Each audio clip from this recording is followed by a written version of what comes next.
Okay, so a couple of months ago, I went down to London for a job interview. And you know when you have a job interview and it goes really, really badly? Well, that's not what happened to me. This job interview was amazing. I came out feeling that I'd aced it and I definitely got the job. So I came back to St. Andrews, and a couple of days later, I got an email from these guys. And they said that I hadn't got the job. Dear Mr. Thind, we regret to inform you, la-di-da-di-da. We've all received those emails, I'm sure. And this really annoyed me because I was convinced that I'd gotten this job. I knew that it felt like the interview felt more like a conversation. These guys were super, super nice, and I just didn't see what had gone wrong. So I decided to email them and ask them what I did wrong. And within a day, they got back to me, and they said that I'd performed really well, but the thing that wasn't very good was that I hadn't delivered my passion very well. And this really upset me because on the one hand I thought, well, how am I supposed to deliver passion for something that I've never even done before? How am I supposed to deliver passion for a job that I haven't even started?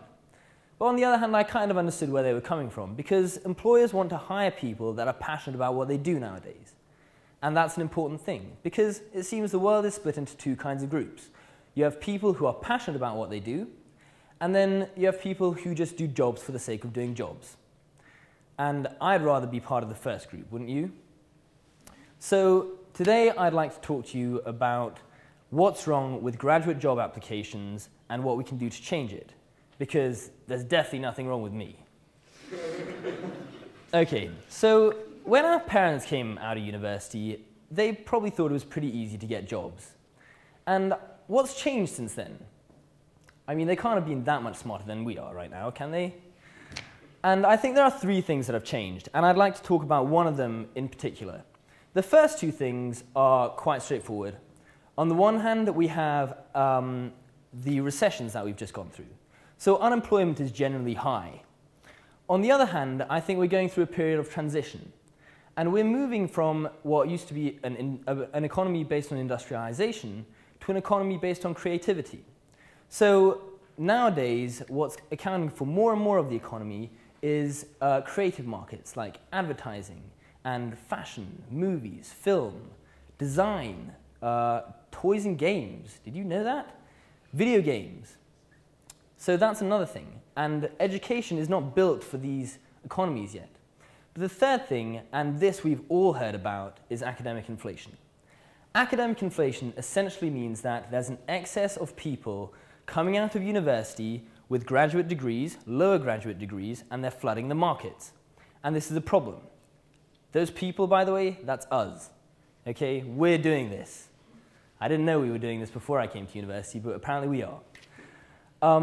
So this is a problem for employers because employers don't know how to distinguish between students anymore.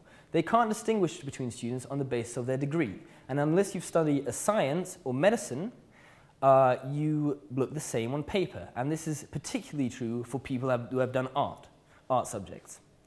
So if everyone looks the same on paper, it basically means to employers that we are all the same. But that's not true. We're not all the same. We all do different things. I'm not the same to all you guys. Actually, the only thing that we have in common is the fact that we study and that we're at university. So let's look at university life for a while. University life is split into two parts, I think. On the one hand, you have your academics. And we all do these. We all have our academics, and our academics alone are very, very different. So on this basis, I feel like we should be differentiated. On the other hand, we have everything that we do outside of our academics. And this is something that I think I want to focus on today.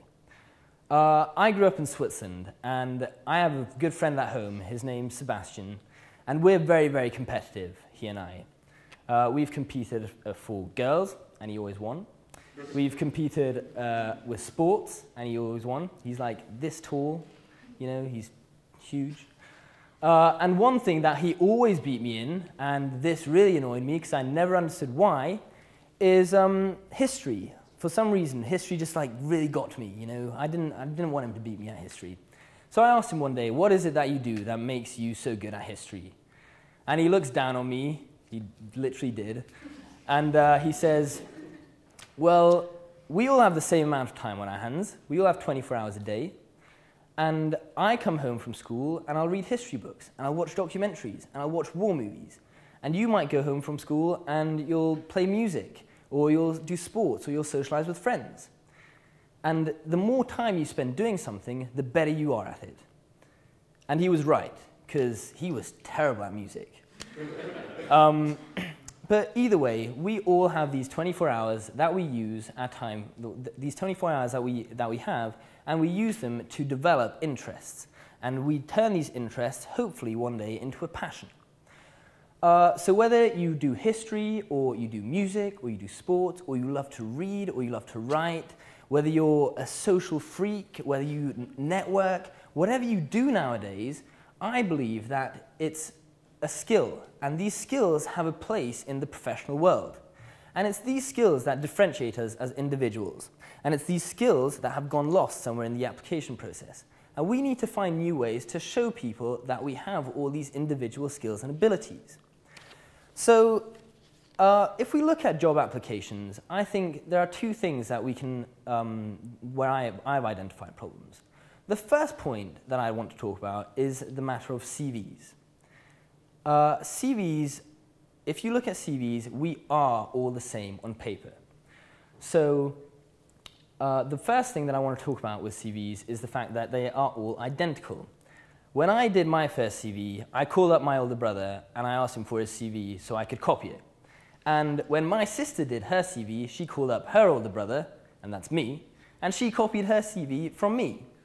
And this is ridiculous, because we're three different people. Why are our CVs the same? My brother studied classics. He's a poker god. My sister studies economics in Switzerland, and she's currently organizing a conference on emerging markets, which I've never done before. So our CVs shouldn't look the same, and this is a problem. The second thing about CVs that I want to talk about is the fact that they're broken into different sections. So in CVs, and we all have these, we usually have education, then you'll have qualifications, you'll have positions of responsibility, work experience, voluntary work, and at the very, very end somewhere you'll have interests and activities. And this is a problem. The other day I asked one of my friends if I could see his CV just because I wanted to compare them, and he sent me his one-page CV and he's applying to jobs in finance and consulting. And it was really interesting because at the very top he had his education, and then he had a big section about relevant work experience, and he's done a lot, which is great. But at the very bottom, his interests and activities part was just like teeny tiny. And I thought, well, this is ridiculous because it doesn't reflect who he is at all. It doesn't reflect who he is as a person and what he can do. And this is something that we need to show people nowadays. We need to show them what we can do. Essentially, the problem with CVs is that they're retrospective. They show people what we've done in the past. They don't show people what we have the potential to do, what we can do with these skills and interests that we've acquired. And that's what we need to show people nowadays. But it's not just CVs that are the problem. I think another problem is generally with graduate job applications. A lot of graduate job applications have become standardized. So they're very slow, they're inefficient, they're all kind of the same, and they're costly. Most of all, they're frustrating. If you've done a bunch, you don't really want to be doing the same thing all the time because they all ask for the same thing. And I think we need to move along from graduate, standardized job applications, and we can do far more than that. I think we need to find ways, innovative ways, to show the world what we can do and the ways that we can do them and how good we are at what we can do. And as soon as I realized this, I thought, you know what? I'm going to make a film out of this talk and send it to employers.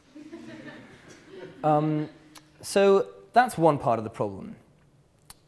The way I think that we can do this, and I believe that if everyone has a skill that they're good at, I'm convinced that we now have the ability to show the world what we can do.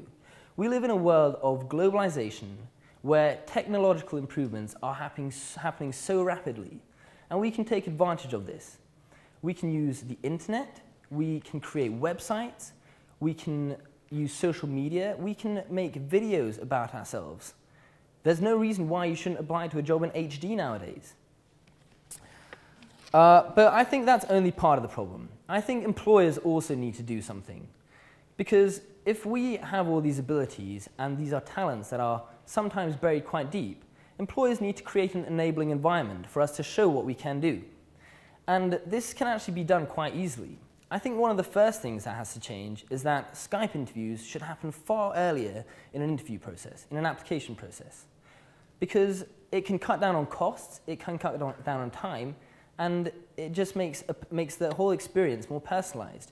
You can find out whether or not you're right for a job within 15 minutes of talking to someone who's at that company. The second thing that can change is that graduate job applications can just become more personal. And a lot of industries are already doing this.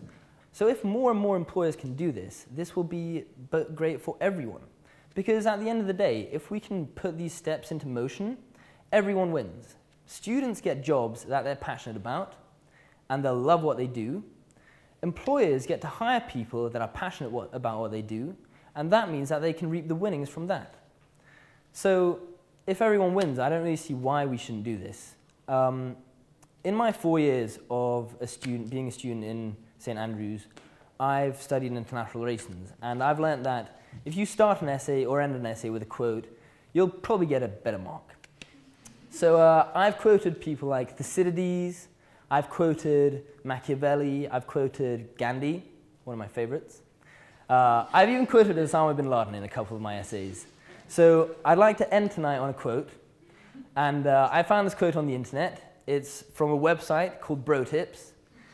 Girls can be bros as well. So this is bro tip number 1837. And it goes like this. They say, if life just got a little bit harder, it probably means you just leveled up. We're about to graduate from university, and life's about to get a little bit harder. Let's show the world what level we're on. Thank you.